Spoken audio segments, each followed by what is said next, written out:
Hi everyone, welcome to Arpita Sharma classes. आप सभी का स्वागत है अर्पिता शर्मा क्लासेस में। मैं हूं अर्पिता शर्मा, आप लोगों की educator, and today we are going to study a very important topic that is NPR, national population register. तो आज हम एक बहुत ही इंपॉर्टेंट टॉपिक पढ़ने जा रहे हैं जो कि है आपका NPR, national population register, which has been in news with quite controversy also. We are going to study what is NPR, we are going to study what are the objectives of NPR, what are the data that needs to be collected in the NPR, how it is different from NRC, right?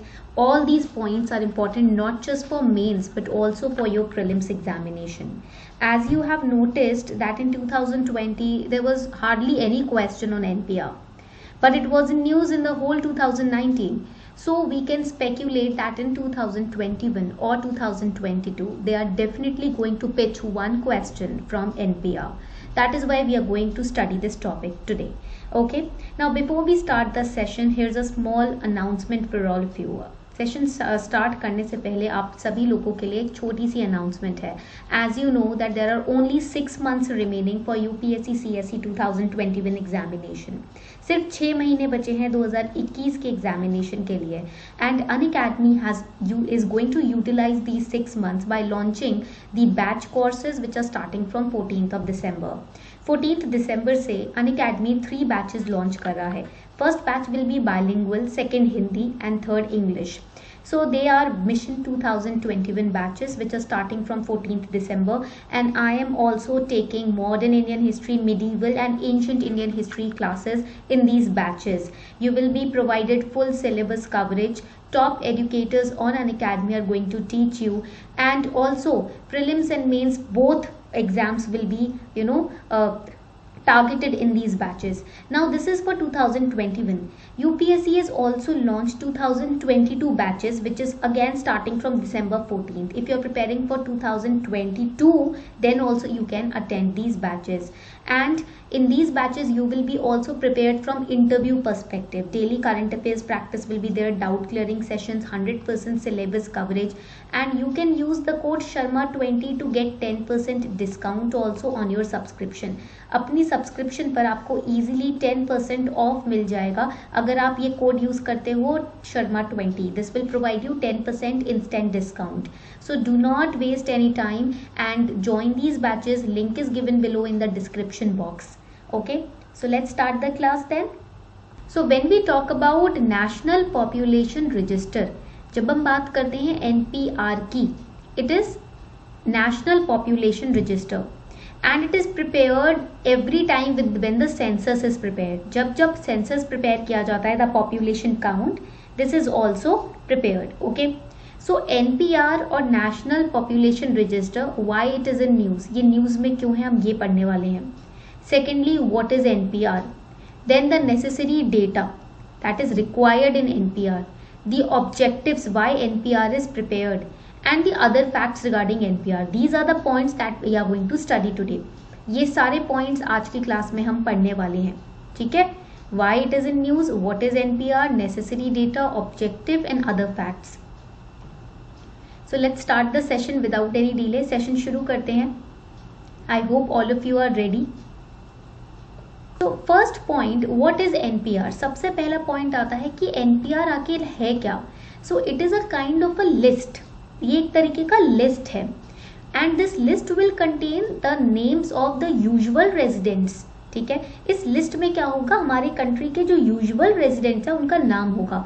And who is known as a usual resident? A person who is living in an area for 6 months or he intends to live in any part of this country for the next 6 months. So that person is known as usual resident. कोई इंसान जो एक area में 6 महीने से रह रहा है, या वो इस एरिया में आगे आने वाले 6 महीने तक रहेगा, वो यूजुअल रेजिडेंट है. And it can also include a foreigner. ठीक है, ये जो आपका एनपीआर है ना, ये टोटल पॉपुलेशन काउंट है, यानी कि कंट्री में कितने लोग हैं, किस किस कैटेगरी के हैं, ये सब काउंट करने की प्रक्रिया है. ये सब नाम इस लिस्ट में लिखे जाएंगे. ठीक है, तो इसमें फॉरेनर्स का नाम भी आ सकता है. It also includes foreigners. So when we talk about the context why it is in news, पहला अगर हम क्वेश्चन देखें कि ये न्यूज में क्यों है, So the proposal to update the NPR has been approved by Union Cabinet, and it is said that the census 2021 will be conducted ना, along with that NPR will be maintained. ठीक है, जैसे ही आपका census 2021 होगा, census is again a population count, 1981 से हो रहा है सेंसस कंडक्ट, तो ठीक है, तो सेंसस जो है वो एक पॉपुलेशन काउंट है, टोटल कितनी पॉपुलेशन है, and census is required why, in order to understand the diversity in population, the number of people that we have in our nation, and then accordingly frame welfare schemes and policies for them. That is why census is required by the government. Government क्या करती है, census क्यों require करती है, पता चले कि हमारी कंट्री में कितने लोग रह रहे हैं, और उसके बेसिस पे हम उनके लिए वेलफेयर स्कीम्स या पॉलिसीज निकाल सकते हैं. ठीक है, so census would be conducted in 2021 and it is announced along with the census NPR will be conducted during April September 2020 के दौरान. ऐसे बात कही गई थी, this was being said, ठीक है, कि अप्रैल सितंबर 2020 तक हमारा NPR would be conducted, but it is said that some phases of NPR is still left. So NPR का मतलब क्या है, it aims to create a database of every citizen. हर इंसान का ना एक डेटाबेस तैयार हो जाएगा, और इस बार for the first time in the country, right, both type of details will be recorded in NPR. What are the different types of details? Demographic and biometric. Demographic means आपके location related data. Biometric means जो आपका आधार के time पे data collect होता है, thumb print, iris scan, etc. So where they will take the biometric details from the Aadhaar details only. आप लोगों का आधार कार्ड तो होगा ही, right? You must be having Aadhaar card. So the biometric details will be taken from the Aadhaar card only. जो आपका आधार detail stored है ना, उसी में से बायोमेट्रिक डिटेल एक्सट्रैक्ट किया जाएगा. ठीक है, और डेमोग्राफिक तो आपका लोकेशन बेस्ड डेटा रहेगा ही रहेगा. So NPR, it is linked to the census. So you can say that it is the first step towards preparing nationwide NRC. And this is the controversy. यही controversy है NPR के साथ कि government is saying NPR is different from NRC. In NPR we are listing down the foreigners also. NRC में थोड़ी होता है, ठीक है, उसमें से तो हम filtration करते हैं. But the people have a strong opinion that if you are conducting NPR along with the census, what do you mean? अगर आप census conduct कर रहे हो तो census ही conduct करो, population count you want ना. Why NPR? Why are you keen on knowing the religion of a person? Why are you keen on knowing the time of stay of that person? Right? तो ये सारी details, उसके mother father की information, ये सारी details अलग से आपको क्यों चाहिए? Census हो रहा है prepare, census होने दीजिए, right? Why including NPR also? So here people are saying that in the Ministry of Home Affairs, once it said in 2019 that nationwide NRC will be conducted. So NPR will be the first step towards it. NPR उसी की तरफ एक पहला step होगा. Now NPR doesn't necessarily guarantee NRC, but yes, it gives away the path for nationwide citizens list. NPR में कुछ ऐसा नहीं है कि इसकी वजह से NRC कंपल्सरी होगा ही होगा, नहीं.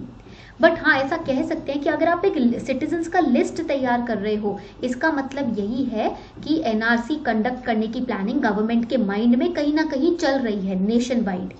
Okay, but NPR activity will not be included in Assam. Why? Because already NRC has been done over there. वहां पर एनआरसी की एक्टिविटी एक्सरसाइज ऑलरेडी कर ली है, तो एनपीआर उसमें इंक्लूड नहीं होगा. ठीक है, यहां तक पॉइंट्स क्लियर हो गए सभी को. अब West Bengal, Kerala, these are the states which are protesting. They are saying that government has a wrong intention. Government wants to exclude people on the basis of religion. That is why before NRC they are carrying out NPR exercise. So what is NRC, what is NPR? We are going to study that in the class. हम differentiation भी class में पढ़ेंगे कि NPR और NRC के बीच में difference क्या है. बट अगर आपको NPR ही प्रॉपर तरीके से नहीं पता तो आप डिफरेंस नहीं समझ पाओगे. ठीक है, so first let us understand what is NPR. Okay, when we talk about national population register, जब हम बात करते हैं नेशनल पॉपुलेशन रजिस्टर की, ये एक अपडेशन एक्सरसाइज है इन the country along with the census. This exercise is being carried out by the office of registrar general of India, RGI.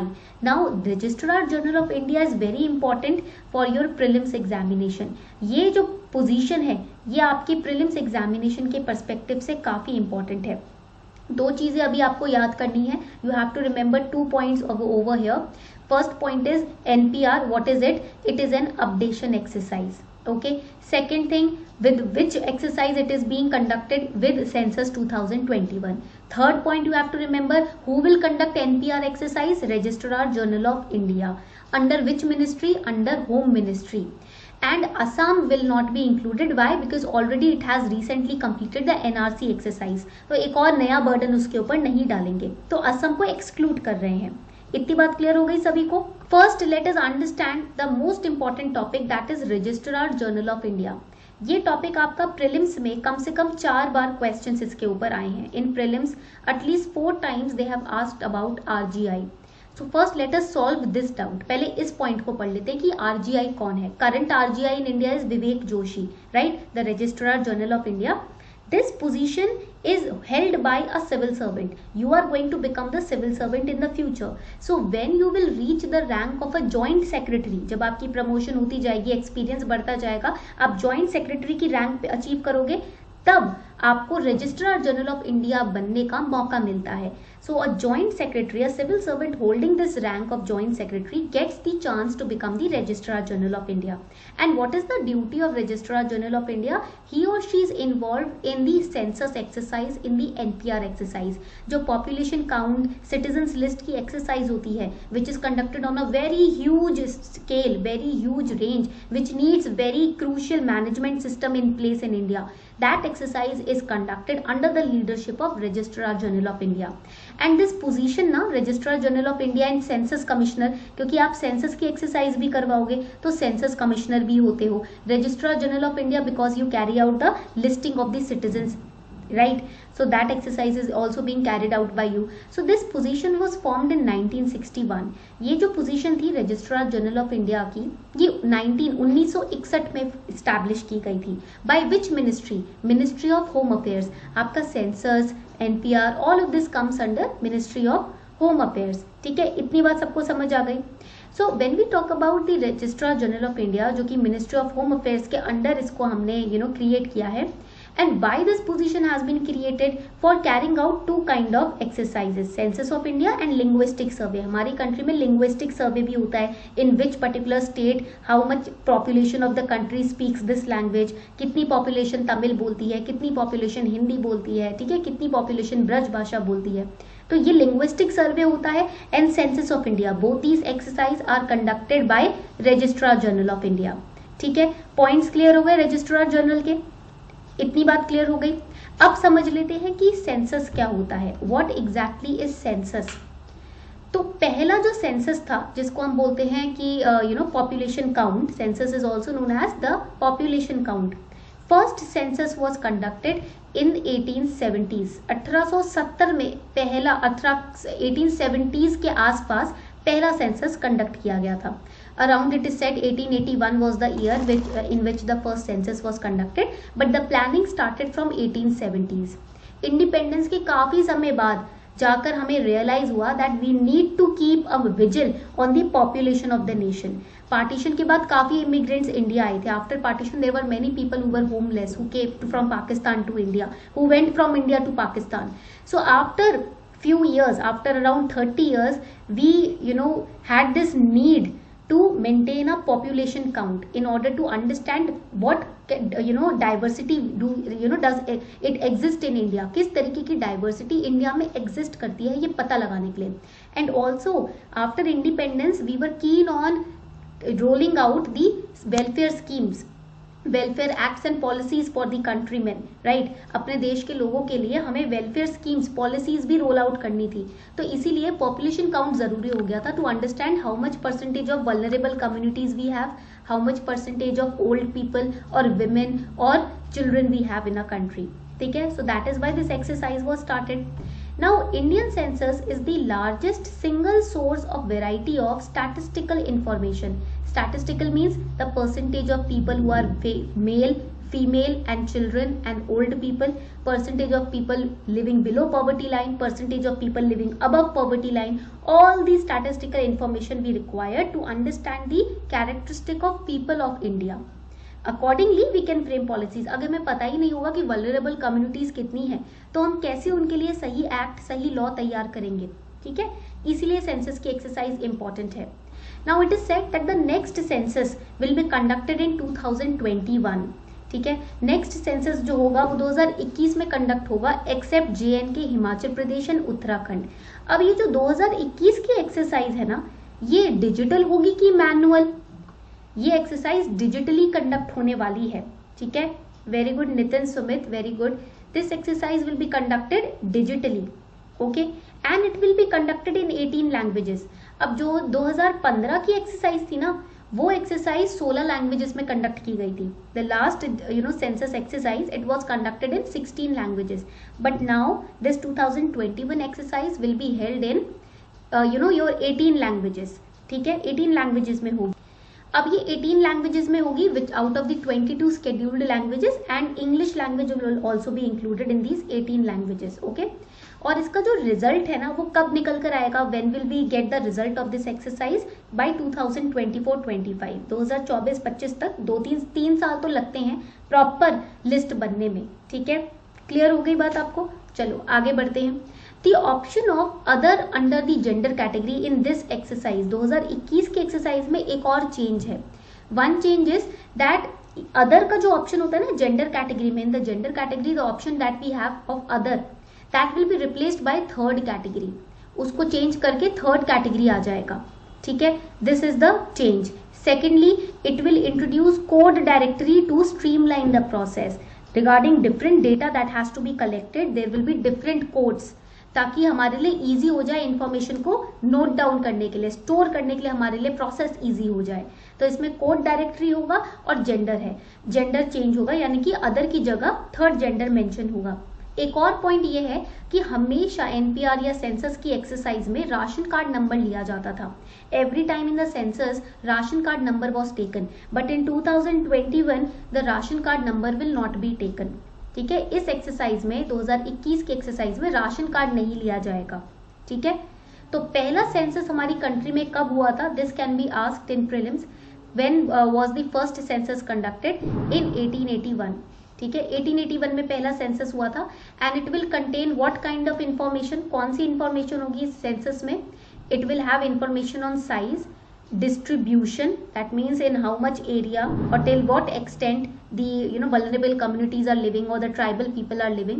Then socio-economic characteristic of our nation, demographics, that is the location wise information, and other characteristics of country's population will be recorded in census. इसमें बाकी सारे type of genders, different people from different genders, the extent of which of land in which they are occupying, all these points will be included. अब आपको लग रहा होगा कि census तो 1881 में हुआ है, ठीक है। The first census exercise it was conducted in 1881, that means it is a part of modern Indian history, right. इसका मतलब आप बोलोगे ये मॉडर्न इंडियन हिस्ट्री का पार्ट है because it happened in British India. No, that is wrong, because about the census it has been part of ancient times. ये ancient time से चला आ रहा है because we see it in Rigveda also, Vedic civilisation, and Mauryan empire also, ठीक है। तो ये कोई मॉडर्न इंडियन हिस्ट्री का पार्ट नहीं है, ये एंशिएंट एक्सरसाइज है जो कि ऋग्वेदा के टाइम से चली आ रही है, ठीक है। Rigveda reveals that some kind of population count was maintained during 800 to 600 BC, okay.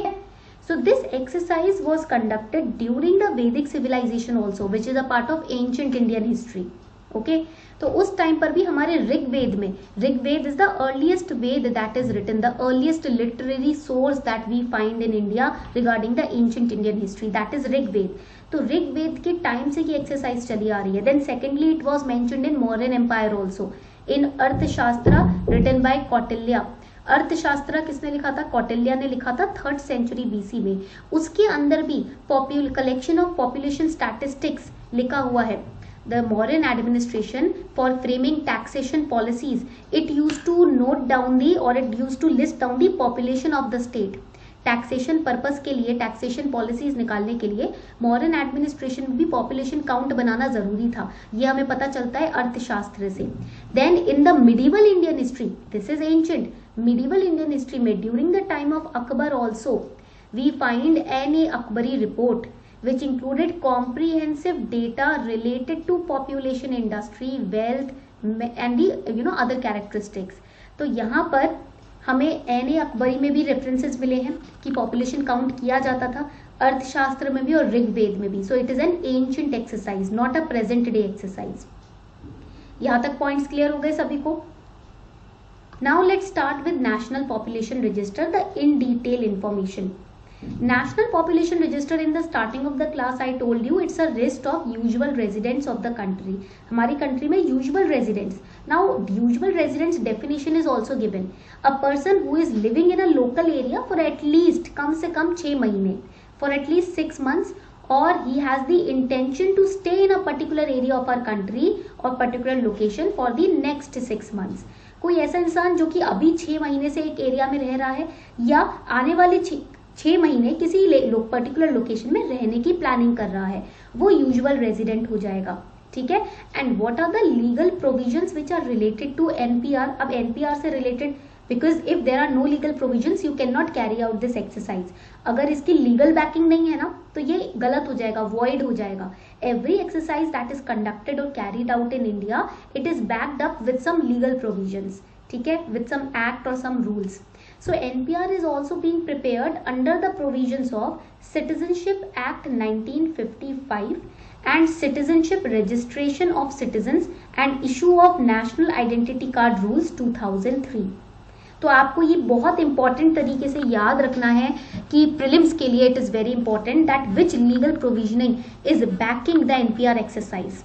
ठीक है, तो ये इनवैलिड एक्सरसाइज नहीं होगी क्योंकि इसको सिटीजनशिप एक्ट 1955 के तहत इंप्लीमेंट किया जा रहा है. And under this exercise it is mandatory. Mandatory means it is compulsory for every usual resident of India to register in the NPR. You can not decide to not get registered in NPR. ठीक है, in house surveys होंगे और आपको भी register अपने आप को करवाना पड़ेगा. Whatever information is being taken from you, you have to go up for it, you have to register yourself, because that is how you will be included in the list of citizens ना. ठीक है. Now moving forward, जब हम बात करते हैं NPR की, ये जो डेटा है ना एनपीआर का, ये पहली बार अभी 2021 में कलेक्ट होगा ऐसा नहीं है. This data of NPR was first collected in 2010 also. 2010 में भी एक्सरसाइज हुई है. It is not the first time that now it is happening. It is happened even in 2010 and there was in house listing phase. Census 2011 का conduct हो रहा था ना, उसी के एक साल पहले सेंसस 2021 में होगा तो 2020 में एक्सरसाइज होगी. ठीक है, अब सेंसस 2011 में हुआ था तो 2010 में एक्सरसाइज हुई थी. ठीक है, तो it was first collected in 2010 by in-house listing and in 2015 also this data was updated. Door to door surveys हुए थे. कभी कभी आपने देखा होगा आपके घर में भी गवर्नमेंट से कुछ लोग आते हैं to write down your name, your father's name, कितने लोग घर में रह रहे हैं, your mother's name, address, phone number etcetera. Right, there are many people who come to your house once or twice in a year to note down the information, you know, important information about you and your family members. So that is door to door survey. उसको हम बोलते हैं government का door to door सर्वे और उसी के through government अपनी NPR की लिस्ट को अपडेटेड रखता है. ठीक है, because for example they also ask if anybody died in your house in the last 6 months. वो ये भी पूछते हैं कि कोई पैदा हुआ या किसी की डेथ हुई आपके घर में. ठीक है, तो ये सारी इंफॉर्मेशन क्यों चाहिए होती है? लिस्ट को अपडेट करने के लिए. ठीक है, ताकि हम अपने पॉपुलेशन लिस्ट को अपडेट कर सकें और अकॉर्डिंगली स्कीम्स को पास कर सकें और डेटा तैयार कर सकें. ठीक है. Now this NPR will collect 2 types of information. First will be demographic data, second will be biometric data. Okay. Biometric data की जब बात करते हैं, इसको तो मैंने आपको पहले ही बताया, आधार डिटेल से अपडेट कर देंगे. यू नो, फिर से अलग से you don't have to go through the same procedure of giving iris scan, thumbprint etcetera. No, they will get that data from your Aadhaar details only. ठीक है. नाउ इन 2011 ना RGI just collected, RGI is Registrar General of India, just collected only demographic data. This is for the first time in 2020 that biometric data has been collected. ठीक है, आपके आधार से निकाला गया है बायोमेट्रिक डेटा. एंड इस exercise में ना राशन कार्ड का नंबर यूज नहीं होगा. इससे पहले हमेशा राशन कार्ड का नंबर यूज हुआ है, but now when they are taking Aadhaar details, there is no requirement of taking your ration card number. Plus it also, it takes in account these 6 months of stay only. Usual residents की definition आपने पढ़ी है ना, अभी हमने पढ़ी थी. 6 महीने का स्टे देख रहे हैं तो उसमें राशन कार्ड डिटेल्स हम नहीं देख रहे. आधार से जितनी नेसेसरी इन्फॉर्मेशन चाहिए वो सब मिल जाएगी. And it will be conducted at local, sub district, state and national levels. ठीक है, हर एरिया को फेज वाइज कवर किया जाएगा. Every area in the nation will be covered phase wise. Okay, यहाँ तक पॉइंट्स क्लियर हो गए. So NPR unlike NRC is not a citizenship enumeration drive. ये सिटीजनशिप इन्यूमरेशन ड्राइव नहीं है. Why? Because foreigners are also being recorded in NPR. इसमें ना हम फॉरेनर्स जो कि 6 महीने से किसी लोकेलिटी में रह रहे हैं या उनका इंटेंशन है 6 महीने किसी लोकेलिटी में रहने का, हम उनका नाम भी नोट डाउन कर रहे हैं. So data for NPR was first collected in 2010. We have studied. If the government wants to press ahead with NRC, NPR is not mandatory but optional under the structure. यानी कि मान लो government nationwide NRC exercise conduct कराती भी है. Let's say government is conducting nationwide NRC exercise. For that NPR is not mandatory but it is optional. Optional है कि वो एनपीआर से डेटा ले ना ले, या अलग से जैसे असम में किया है वैसे ही नेशन वाइड करें. It is just used because it has been used in the past also. ठीक है, it's just a part of your census. ये आपके census exercise का ही पार्ट है. ठीक है, यहाँ तक बात सबको समझ आ गई? Okay, now NPR has twin objectives और twin uses. इस exercise के ना 2 use है. First use is it will help in preparing census. आपको census बनाने में help किया जाएगा. सेकेंडली सेकेंड यूज इसका है that it will act as a database for NRC. NRC अगर कंडक्ट करने की प्लानिंग करी गवर्नमेंट ने, इफ गवर्नमेंट ट्राइज टू और plans to conduct nationwide NRC contrary to their promise, then what will happen that they can use all the information data from NPR only. NPR से ही ले लेंगे क्योंकि in NPR your name will be there, your mother, father's name, every information about you, your biometric details, everything will be there. So it will become easy for government. तो उनका cost, उनका खर्चा भी बचेगा. सारी इन्फॉर्मेशन NPR से ही निकाल लेंगे. ठीक है, so it has twin uses. इसके 2 यूजेस हैं. So what are the objectives of NPR? NPR के ऑब्जेक्टिव्स क्या हैं या why we are conducting NPR? First, demographic data is collected in NPR and these demographic data will help the government, will assist the government to plan the policies for the future. For example, demographic data in the NPR when it is collected or when it is conducted, जब इसको हम collect करते हैं या conduct करते हैं तो उस टाइम पे क्या होगा कि डेमोग्राफिक डेटा से पता चल जाएगा कितनी पॉपुलेशन है ट्राइबल पीपल की जो आपकी छत्तीसगढ़ में, झारखंड में, गुजरात में या ओडिशा में, आसाम में रह रहे हैं. ठीक है, एक्सक्लूडिंग आसाम. तो population of tribal people we will get. Population of those who have entered into India from outside, we will know about it. Population of old people, population of women, population of children. ठीक है, ये सारी population counts जो है ना, ये सारी community wise data जो है, ये हमें हेल्प करता है वल्नरेबल कम्युनिटीज के लिए वेलफेयर स्कीम्स को प्लान करने में. And accordingly we can roll out the schemes. Now you must have heard about pension schemes also, yes और नो? आप सभी ने पेंशन स्कीम्स के बारे में पढ़ा है. ठीक है, how does the government know that these many people are retiring in this particular year, or these many people are retired already and we have to give this amount of this lump sum payment of pension to their bank accounts? कैसे पता होता है government को? इस exercise के through ही, because government has the demographic data ना, so government easily knows that which population is vulnerable and we have to target it, we have to give them assistance. कौन सी पॉपुलेशन या कौन सी community vulnerable है उनको target करके हमें उन्हें प्रोटेक्शन देनी है. ये डेमोग्राफिक डेटा की मदद से पता होता है, वरना कैसे पता चलेगा? इतने करोड़ों लोग रह रहे हैं इस देश में. ठीक है, सेकेंडली फर्स्ट ऑब्जेक्टिव आपको समझ आ गया. First objective is clear. Second objective is the basic idea is to create a comprehensive database of total population who are living in India, because total population means देखो NRC जो है ना वो citizenship based है. NRC is a citizenship enumeration drive, but NPR it is the calculation of या sum of total population of people living in India. It will include Indian citizens also plus foreigners also. इसमें citizens, non citizens दोनों count हो जाते हैं. तो अब ये comprehensive data government को जब मिल जाएगा तो इससे वो सिटीजनशिप इन्यूमरेशन ड्राइव यानी कि एनआरसी जो एक्सरसाइज है वो इजीली कंडक्ट कर सकते हैं. ठीक है, and also they will easily find out, बहुत इजीली उन्हें पता चल जाएगा that in these non citizens who are restricted, who are illegal migrants, and we have to filter them out. क्योंकि इलीगल माइग्रेंट्स जो होते हैं वो नेशनल सिक्योरिटी के लिए थ्रेट होते हैं. You all know that illegal migrants are threat to national security. Right. We need to keep them on in check, हमें उनको चेक में रखना पड़ता है, रिहेबिलिटेट करना पड़ता है या कंट्रीज में वापस भेजना पड़ता है, ठीक है। तो इस एक्सरसाइज से हमें आइडिया हो जाएगा कितने लोग सिटीजन्स हैं, कितने नॉन सिटीजन्स हैं, and even in non citizens how many are the threat to internal security, how many we have to rehabilitate, how many we have to send back to their own nation. Okay, clear हो गई यहाँ पर सबको बात, ठीक है। तो हमारी इंटरनल सिक्योरिटी के लिए भी ये एक्सरसाइज बेनिफिशियल है, for our internal security also this exercise is beneficial. And third objective is that it would enable the government to get a sense of clarity on demographic composition. ऐसे आपने कभी charts देखे होंगे newspaper में, these kind of charts you must have seen in the newspaper, population charts, ठीक है। इस तरीके के चार्ट्स आप देखते होंगे, ठीक है।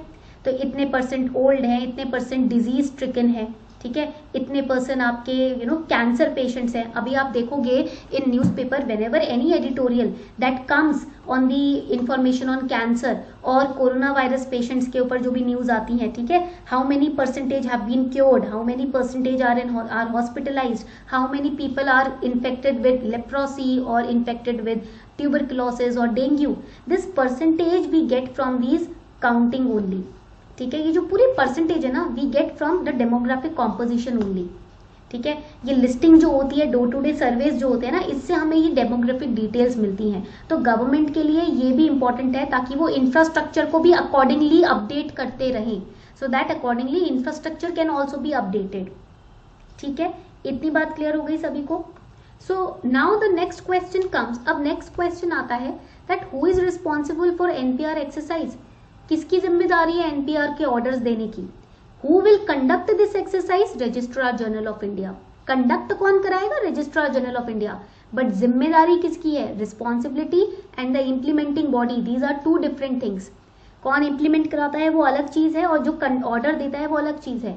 NPR is being carried out under the supervision of central government, ठीक है। तो रिस्पॉन्सिबिलिटी किसकी हुई, सेंट्रल गवर्नमेंट की। Implementing body will be Registrar General of Citizen Registration. So here the responsibility of carrying out this exercise is with RGI. इस exercise को carry out करने की responsibility RGI की है, but the order giving responsibility is central government. If central government does not order to carry out this exercise, will the RGI carry out NPR? अगर central government मना कर देती है, NPR नहीं होगा, तो क्या Registrar General of India carry out करेगा? Tell me in the comment section. No, the Registrar General of India will carry out this exercise only when it is ordered by central government. एक बार central government green flag दिखा दे, उसके बाद RGI इस exercise को conduct कराता है, ठीक है। तो main head is central government and implementing body is RGI. Now under RGI, local registrar would be responsible for verification and scrutiny of details collected before including the information in local register of Indian citizens. तो RGI ये नहीं है कि घर घर जाके इसको implement कराएगा, no, RGI will further give orders to local registrar. RGI क्या करेगा, RGI of India, he will give further orders to local registrar, ठीक है, to carry out this exercise in his or her area.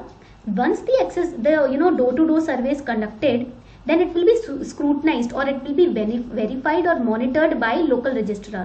If he thinks that all the information are correct, अगर उसको लगता है कि सारी इंफॉर्मेशन करेक्ट है, then only that information will be uploaded in the local register of Indian citizen, ठीक है।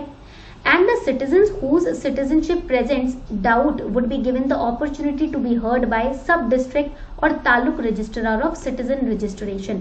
मान लो कि यूजुअल रेजिडेंट्स की डेफिनेशन में आप नहीं आते हो, if you are not coming in the definition of usual residents, or if there is any discrepancy in the detail that you have provided, अगर आपने जो डिटेल अपनी प्रोवाइड किया उसमें थोड़ी सी भी डिस्क्रिपेंसी है, then in that case ऐसा नहीं है you will be right away arrested or something bad would happen, no, you will be given an opportunity to be heard by sub district और तालुक registrar. आप वहाँ अपना केस रख सकते हो. Sometimes it happens that because of floods, because of earthquakes, some documents are lost. कभी कभी होता है ना, फ्लड्स वगैरह की वजह से डॉक्यूमेंट्स खराब हो जाते हैं, खत्म हो जाते हैं, डिस्ट्रॉय हो जाते हैं, राइट, या फिर खो जाते हैं कभी कभी documents. In that case, if you are not able to provide the documents, your case will be heard by taluk registrar. ठीक है. And the sub district or taluk registrar will publish the draft of local register of Indian citizens. Once it is verified by local registrar, it will be uploaded on the portal. ठीक है। So let's understand what are the details that they are going to take from you in this exercise। आपसे क्या details लिए जाएंगे? They will ask for your name, ठीक है, आपका नाम नोट किया जाएगा हर इंडिविजुअल का, every individual, your father's name, your mother's name, please remember this for prelims, ये आपसे पूछा जा सकता है प्रीलिम्स में। Your name, your parents name, your gender, date of birth, then the place of birth will also be asked, okay. Nationality जो आपने declare की है इंडियन, एजुकेशनल क्वालिफिकेशन जो भी है आपकी, your address, marital status, then identification mark, कभी कभी बॉडी में कोई कट होता है या कोई मोल होता है, राइट, वो आपसे पूछा जाएगा, ठीक है, what any one identification mark that you can give, ठीक है। And Aadhaar card details and PAN card, ठीक है, तो आपका PAN card, if you have PAN card you will give the number, Aadhaar card दोगे, identification mark, marital status, address, parents name, nationality, place of birth, date of birth, gender and your name. These are the points that they are going to note down, okay. Now your biometric data will also be collected. How? When you will give your Aadhaar card information ना, automatically they will collect your biometric details. आपको अलग से कुछ करने की जरूरत नहीं है, आपका डिटेल वहां पर आधार कार्ड का है, आपके पास कार्ड है आधार का, तो वो डिटेल स्टोर्ड है, वहीं से एक्सट्रैक्ट कर लेंगे, ठीक है। And a mobile app would be used for data collection because this time census is also being conducted digitally। इस बार सेंसस की एक्सरसाइज जो होगी ना 2021 में, वो डिजिटल एक्सरसाइज होगी, तो they are using an a particular application to collect the information, to collect the data. So mobile app would be used for data collection and central portal would be used for monitoring the purposes which will ensure early release of census data। वैसे तो census का data 2024-25 तक ही release होगा, ठीक है। By 2024-25 only this data will come up because it takes time, even if you are doing it digitally, time लगता है सारे डेटा को कैटेगराइज करने में, ठीक है, एंड अकॉर्डिंगली उसको वेरीफाई करने में, because once your data is collected don't think the job is done. ये मत सोचना ये आपका इन्फॉर्मेशन लिख कर ले गए हो गया काम, they will verify this information also, so verification takes a lot of time. Then there are many people who have one or other discrepancies in their details that has to be rectified। कुछ लोगों की details में discrepancy आ ही जाती है, ठीक है, तो वो रेक्टिफाई करना पड़ेगा। After doing all of this the final report will come out, ठीक है, after 2 to 3 years, okay। Now let us understand the basic difference between NPR census। Now you must be wondering, ma'am, census exercise is being conducted, then why is there a need for conducting the NPR exercise? देखो difference ये है कि NPR जो है वो कौन से provisions के अंडर होता है, under which provision the NPR is carried out, under citizenship rules 2003, clear. But census is carried out under census act of 1948। Census जो है वो एक तरीके का सेल्फ डिक्लेरेशन है इंडिविजुअल का, इसमें कोई वेरिफिकेशन नहीं होती, first difference. Second difference is that in census no verification is done, but in NPR verification is done.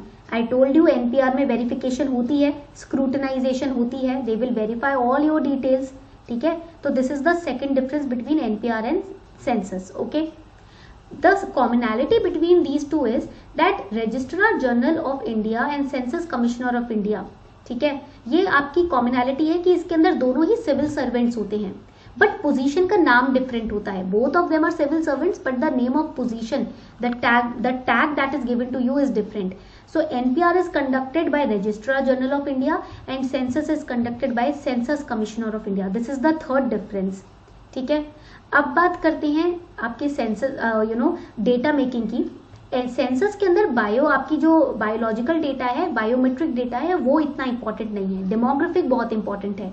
NPR में बायोमेट्रिक भी लिया जा रहा है, that will be the fourth important difference. So these are the 4 differences between NPR and census. इतनी बात clear हो गई सभी को, ठीक है। Now let's understand the difference between NPR and NRC. अभी हमने एनपीआर सेंसस का डिफरेंस देख लिया, अब एनपीआर एंड एनआरसी का डिफरेंस देखते हैं, ठीक है। एनपीआर एंड एनआरसी एक कॉमनैलिटी है कि दोनों के दोनों सिटीजनशिप रूल्स 2003 के अंडर लीगलाइज्ड हैं, ठीक है। There is one legal provision which is legalising both of them. Now rule 3 it speaks of national register of citizen. Citizenship rules का जो रूल नंबर 3 है ये एनआरसी की बात करता है। So constitutionally NRC is present in the संविधान, in the constitutional, it is constitutional exercise. ये अपने आप से नहीं हो रहा है, हमारे कॉन्स्टिट्यूशन ने इसको बैकिंग दी है, ठीक है, पहली पॉइंट।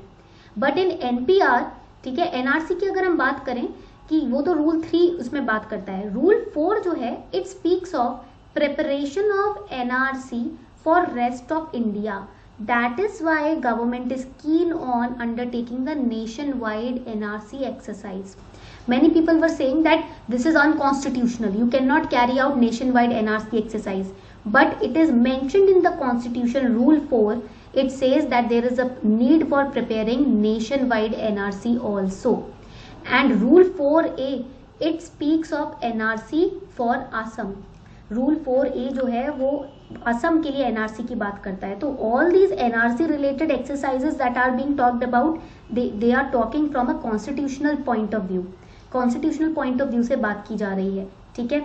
अब एक और रूल है in citizenship rules 2003. There is one more rule, rule 3. It has a sub rule. Rule 3 में ना एक सब रूल है which states that government may by order actually undertake or create a national population register.